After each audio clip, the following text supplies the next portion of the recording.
So welcome back to my channel short trade. और आगे बढ़ने से पहले आपसे रिक्वेस्ट करूंगा सब्सक्राइब जरूर से कर लीजिएगा, क्योंकि इस तरह की इन्फॉर्मेशन आपको इस चैनल पर डेली बेसिस पर मिलती रहती है। आज मैं जो स्टॉक आपके लिए लेकर आया हूँ, देखो इस स्टॉक में मैं आपको पहले क्लियर बता दूँ हाई वॉलेटिलिटी है, लेकिन अच्छी बात है कि इस स्टॉक अपने सपोर्ट पर है। और अब यहाँ से मैं नहीं, बड़े बड़े दिग्गज इन्वेस्टर्स कह रहे हैं कि यहाँ पर इस लेवल पर इस स्टॉक में एक मौका बन सकता है। आपके पास अगर स्टॉक है तो कमेंट करके बताना। और आप इस स्टॉक में एंट्री लेने का प्लान कर रहे हैं तो देखो, आप लेना चाहो एंट्री ले सकते हो, बट एक बार अपने फाइनेंशियल एडवाइजर से सलाह जरूर ले लेना, या फिर आप खुद से रिसर्च कर लेना। अगर आपको कोई क्वेश्चन, कोई डाउट, कुछ नहीं समझ में आता है तो आप मुझे कमेंट कर सकते हैं। मैं डेफिनेटली आपको कमेंट का रिप्लाई करके आंसर करने की कोशिश करूँगा। कौन सा स्टॉक है, मैं बात करूँ गुजरात स्टेट पेट्रोनेट लिमिटेड। ठीक है, 350 रुपये का स्टॉक है। अब देखो कितने डिस्काउंट हो रहे हैं। मैं सीधा आपको एक साल का चार्ट दिखाता हूँ। वैसे तो टोटल 20% की गिरावट है, बट अगर हम इसके हाई से कंपेयर करें तो स्टॉक लगभग 40% से ज़्यादा गिरावट दिखा चुका है। तो मतलब 40% से ज़्यादा का डिस्काउंट हमें स्टॉक में देखने को मिल रहा है। अब कोई अच्छा स्टॉक अगर आपको 40% के डिस्काउंट पर मिल रहा है तो एक अपॉर्चुनिटी होती है। बट देखो यहाँ पर एक ही गेम जो हर स्टॉक में आपको देखना है, ट्रेंड। आप शॉर्ट टर्म के लिए स्टॉक में जा रहे हैं तो ट्रेंड को देखना है, और यहां पर हमें ट्रेंड सीधे सीधे तौर पे डाउन नजर आ रहा है। एक बात अलग है कि भाई अपने सपोर्ट पर आकर ट्रेंड चेंज हो सकता है, और ये अपने सपोर्ट के आसपास है भी स्टॉक, तो शायद से यहां से हो सकता है ट्रेंड चेंज हो जाए। अब होगा या नहीं होगा वो तो चलिए हम टेक्निकल चार्ट पर चलकर देखेंगे, लेकिन उससे पहले मैं आपके लिए एक न्यूज़ लेकर आया हूं इस स्टॉक से जुड़ी हुई। कमेंट करके बताना इस न्यूज़ के बाद, अपना ओपिनियन शेयर जरूर करना। आपको क्या लगता है इस स्टॉक में अब एक मौका है, या अभी हमें इस स्टॉक से दूरी बना के रखनी चाहिए? आपका जो भी ओपिनियन है कमेंट करके बताना। चलो मैं आपको न्यूज़ दिखाता हूं, लेकिन उससे पहले अगर अभी तक आपने अपना डीमेट अकाउंट ओपन नहीं किया तो इंडिया के टॉप ब्रोकर अपस्टॉक्स आपको दे रहा है फ्री डीमेट अकाउंट ओपन करने का मौका। लिंक आपको डिस्क्रिप्शन में मिल जाएगा, जाइएगा, लिंक पर क्लिक कीजिएगा और अपना डीमेट अकाउंट ओपन कीजिएगा। यहां पर आपको टाटा ग्रुप का भरोसा भी मिलता है, और इंडिया का टॉप ब्रोकर भी, और फ्री डीमेट अकाउंट ओपन करने का मौका भी दे रहा है। 5 मिनट के अंदर पेपरलेस आप अपना डीमेट अकाउंट ओपन कर सकते हैं और अपनी ट्रेडिंग जर्नी स्टार्ट कर सकते हैं। लिंक इज इन डिस्क्रिप्शन, जाइएगा, लिंक पर क्लिक कीजिएगा और अपनी ट्रेडिंग जर्नी स्टार्ट कीजिएगा। चलिए मैं आपको इस स्टॉक की न्यूज़ दिखाता हूँ। लेटेस्ट अपडेट है, कोई पुराना अपडेट आपको नहीं दिखाने वाला हूँ मैं। ठीक है, आप देखिएगा, ये जो मैं आर्टिकल आपको दिखा रहा हूँ, सबसे पहले मैं आपको दिखा दूँ इसकी डेट। तो देखिएगा 17 मार्च, यानी कि कल मार्केट क्लोज होने के बाद का ये आर्टिकल है। आप यहाँ पर देखिएगा क्या है, बदल गई इस पीएसयू स्टॉक की किस्मत, सीधा बाय की मिली रेटिंग, नोट कर लें टारगेट प्राइस। कौन से स्टॉक की बात हो रही है? GSPL। अगर आपको शॉर्ट फॉर्म में नहीं समझ में आ रहा तो थोड़ा सा स्क्रॉल करके मैं आपको दिखा दूं। GSPL मतलब गुजरात स्टेट पेट्रो लिमिटेड, सार्वजनिक company Gujarat state petro limited के शेयरों पर ब्रोकरेज ने अपनी रेटिंग अपग्रेड कर दी है। कंपनी एक पाइपलाइन को मंजूरी मिली थी, ठीक है, जिसके चलते कंपनी को आउटलुक बेहतर दिख रहा है। सिटी ने GSPL की रेटिंग को, जो पहले सेल थी, उसको अब बाय में अपग्रेड कर दिया है। देखो सेल से अगर होल्ड होती तो भी ठीक है, थोड़ा थोड़ा इंप्रूवमेंट होता, बट यहाँ सेल से सीधा बाय कर दिया है। हालांकि टारगेट प्राइस जो है वो 325 रुपये के आसपास का ही रखा है। स्टॉक अभी 350 रुपये के आसपास है जो हमें दिख ही रहा है, तो 50 रुपये प्रति शेयर का हमें यहाँ पर प्रॉफिट मिल सकता है। अब आपको लगेगा 50 रुपये में क्या हो रहा है, तो भाई ऐसे में ये स्टॉक जो है लगभग 20% भाग सकता है इस लेवल से। अब 20% का आप देखो सीधी सी बात है, ये जो स्टॉक मार्केट होती है इसको कैपिटल मार्केट कहते हैं। ये चीज़ें अभी आपको इस चीज़ पे ध्यान नहीं देना है, पहले हमें मार्केट में काम करना है, धीरे धीरे स्टॉक्स को समझना है। उसके बाद हमें यहाँ सब चीज़ें समझनी है कि भाई स्टॉक किस तरीके से परफॉर्मेंस करता है।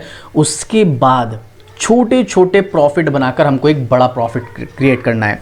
देखो इसमें थोड़ा सा टाइम लगेगा। आप कुछ भी चीज़ सीखते हो, आप कोई एजुकेशन, कोई पढ़ाई भी कर रहे हो, कोई कोर्स कर रहे हो, देखो उसमें भी एक पर्टिकुलर टाइम होता है, 6 महीने, साल भर का कोर्स होता है, कोई 3 साल का कोर्स होता है। ऐसे ही यहाँ पे भी आपको एक टाइम देना पड़ेगा। अब वो आप देख लीजिएगा, आपको 1 साल देना है, 2 साल, 5 साल, सिर्फ सीखने पे, लर्निंग पे। जब आप एक बार इस मार्केट को समझ जाओगे उसके बाद बनेगा प्रॉफिट। और ये सब चीज़ें समझने के लिए आपको ये सब चीज़ें सीखनी पड़ेंगी। एक तो सबसे पहली चीज़, बहुत सारे लोग क्या करते हैं, मैंने एक 5 रुपये का स्टॉक रिकमेंड किया, मान लो एग्जांपल के लिए मैंने कहा कि भाई एक 10 रुपये का स्टॉक है, ये स्टॉक 12 रुपये तक जाएगा, तो लोग कहेंगे 2 रुपये प्रति शेयर का प्रॉफिट।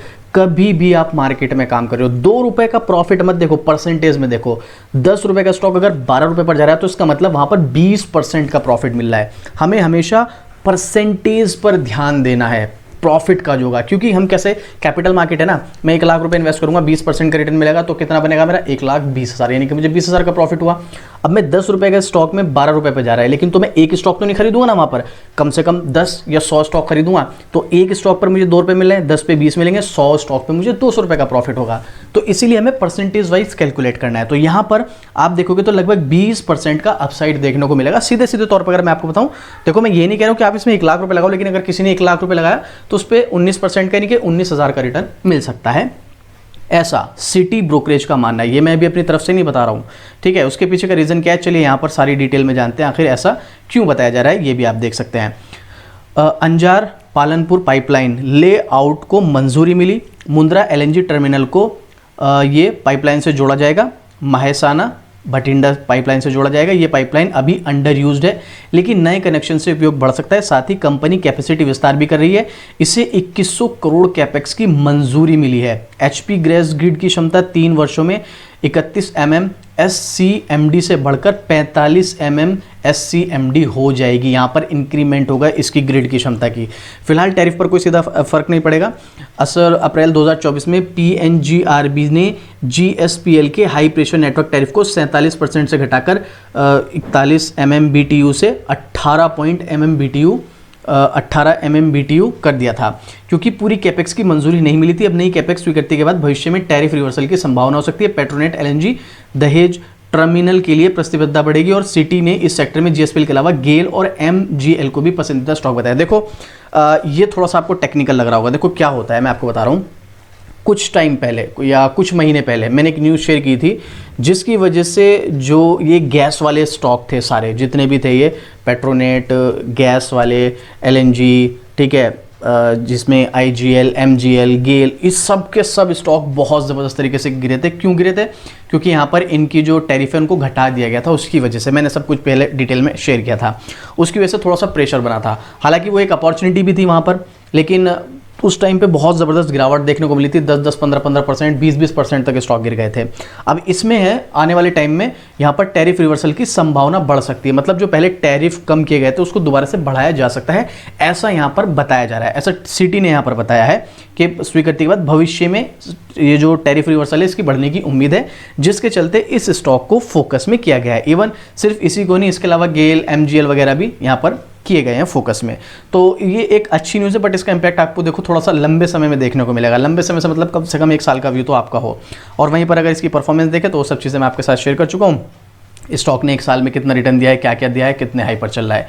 तो ये इसके चलते यहाँ पर जो है इसमें बाय रेटिंग सेल से सीधा बाय रेटिंग कर दी गई है। अब ज़रा एक बार मनी कंट्रोल की वेबसाइट पर चलकर एक्सपर्ट्स का ओपिनियन और देख लीजिएगा, उसके बाद हम इसके टेक्निकल की तरफ चलेंगे। तो आप यहाँ पर नाम पढ़ सकते हैं, Gujarat state petro limited, Petronet limited में। अब यहाँ पर 20 एनालिस्ट ने इस स्टॉक में फोकस किया है, अपनी रेटिंग दी है, जिसमें से सिर्फ 20% एनालिस्ट ने बाय रिकमेंड, लेकिन भाई 45% एनालिस्ट ने होल्ड रिकमेंड किया है। अगर आपके पास स्टॉक है तो इस लेवल पर सेल मत करो, स्टॉक वापस से ऊपर जाएगा। वहीं पर 15% कह रहे हैं कि नहीं भाई सेल कर दो, स्टॉक नीचे गिरेगा। 10% अंडर परफॉर्मर बता रहे हैं और 10% आउटर परफॉर्मर। मतलब अगर आप ओवरऑल देखोगे तो लगभग 75% के आसपास तो जो एक्सपर्ट हैं उन्होंने बाय और होल्ड करने के लिए सजेस्ट किया है। बाकी के 25% है जो सेल की तरफ रिकमेंड कर रहे हैं। तो मतलब मोस्टली एनालिस्ट ने यहाँ पर बाय रिकमेंड किया है, तो ज़्यादातर पलड़ा जो है वो बाय की तरफ का भारी है। और वहीं पर अगर आप पब्लिक का ओपिनियन देखेंगे तो यहाँ पर हमें 100% बाइंग ओपिनियन देखने को मिल रहा है। देखो ये तो हो गया एक्सपर्ट्स और पब्लिक का ओपिनियन। अब ज़रूरी नहीं है एक्सपर्ट्स ने यहाँ पर जो रेटिंग दी है उसके बेस पर आप इस स्टॉक को इस लेवल पर बाय करो, स्टॉक एकदम भागे, क्योंकि ये जो रेटिंग है ये अगले 1 साल के हिसाब से, अगले 1 साल में स्टॉक कैसी परफॉर्मेंस करेगा।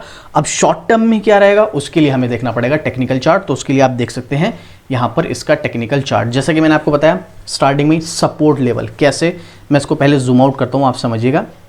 देखो यहाँ पर स्टॉक ने ये ब्रेक हुआ था फेब 2021 में, फिर सपोर्ट लिया इसने अप्रैल 2021 में, फिर इसने सपोर्ट लिया मार्च 2022 में, उसके बाद फिर इसने ब्रेक डाउन किया मई 2022 में, फिर इसने रेसिस्टेंस का काम किया अब सितंबर 2022 में, फिर ये ब्रेक हुआ नवंबर 2022 में, और नवंबर 2022 के बाद से कितनी बार सपोर्ट लिया इसने, देखिएगा आप यहाँ पर, दिसंबर 2022 में, उसके बाद फरवरी 2023 2023 में, उसके बाद तीसरी बार लिया इसने मार्च 2023 में, चौथी बार लिया इसने नवंबर 2023 में, फिर पांचवी बार इसने लिया जून 2024 में, और अब छठी बार इसने लिया मार्च 2025 में। इसका मतलब समझ रहे हैं आप, ये लेवल जो है ये काफ़ी स्ट्रॉन्ग लेवल है। और इसी के साथ साथ अगर आपने नोटिस किया हो तो हाई वॉलेटिलिटी वाला स्टॉक है, पहले ही माइंड में सेट कर लेना। अगर आप इस स्टॉक में जा रहे हो तो 20, 30, 40, 50% ऐसे ही गिर जाता है। ये चीज़ अगर आप माइंड में लेके चलोगे तो पहले ही इस चीज़ को देखना है, यहाँ पर रिस्क काफ़ी ज़्यादा है। अगर मैं इसके मार्केट कैप की बात करूँ तो 15,400 करोड़ का मार्केट कैप है। तो यहाँ पर अगर आप इस स्टॉक में एंट्री लेने का प्लान करें तो देखो अपॉर्चुनिटी तो है, बिल्कुल है। ये स्टॉक में आपको ये अपने हाई तक भी जाएगा जो लगभग 400, 450 रुपये के आसपास है, मतलब 80-90% का भी, बट वो थोड़ा सा लंबा सा मिलेगा, कम से कम 1 साल का टाइम आप मान के चलो। लेकिन ये स्टॉक अगर आप शॉर्ट टर्म के लिए इस लेवल पर लेंगे तो भाई ये स्टॉक अभी यहाँ पर आपको परेशान कर सकता है। इसीलिए शॉर्ट टर्म के लिए यहाँ पर बहुत ज़्यादा रिस्क नजर आ रहा है। ऊपर से भी हम लोग जानते हैं अभी ट्रेंड जो है वो भी डाउन ही है, तो ट्रेंड को तो हमें फॉलो करना ही करना है शॉर्ट टर्म में। इसीलिए यहाँ पर अगर आपने हाई लेवल पर बाई किया है आप एवरेज कर सकते हैं, बट अगर आपका 1 साल से ज़्यादा का व्यू है तो, इससे कम का है तो भाई देखो थोड़ी प्रॉब्लम रहेगी। अगर आप ये सब चीज़ें फेस कर सकते हैं तो स्टॉक में एंट्री भी ले सकते हैं। और ये मेरा पर्सनल ओपिनियन है, हो सकता है मैं यहाँ पर गलत हूँ, ये मैं अपना पर्सनल ओपिनियन शेयर कर रहा हूँ, इसीलिए मैं आपको बोल रहा हूँ हाई वॉलेटिलिटी है। अगर आपको स्टॉक में एंट्री एग्जिट कुछ भी करना है तो आप एक बार अपने फाइनेंशियल एडवाइजर से सलाह लेना, उसके बाद डिसीजन लेना। कोई क्वेश्चन कोई डाउट रहता है तो आप मुझे कॉमेंट कर सकते हैं। अब आप मुझे कॉमेंट करके बताइएगा यहाँ पर जो सिटी ने बाय रेटिंग इसमें दी है, आपके अकॉर्डिंग यहाँ पर एंट्री लेने का इस टाइम मौका है या नहीं, आपको क्या लगता है कमेंट करके बताइएगा। कोई क्वेश्चन कोई डाउट है तो भी कमेंट करना, आपको डेफिनेटली रिप्लाई मिलेगा। और इस तरह की डेली अपडेट शॉर्ट रेट पर मिलती है तो सब्सक्राइब भी कर लेना। तो चलिए मिलते हैं फिर से इसी तरीके की एक और ज़बरदस्त जानकारी के साथ। जय हिंद।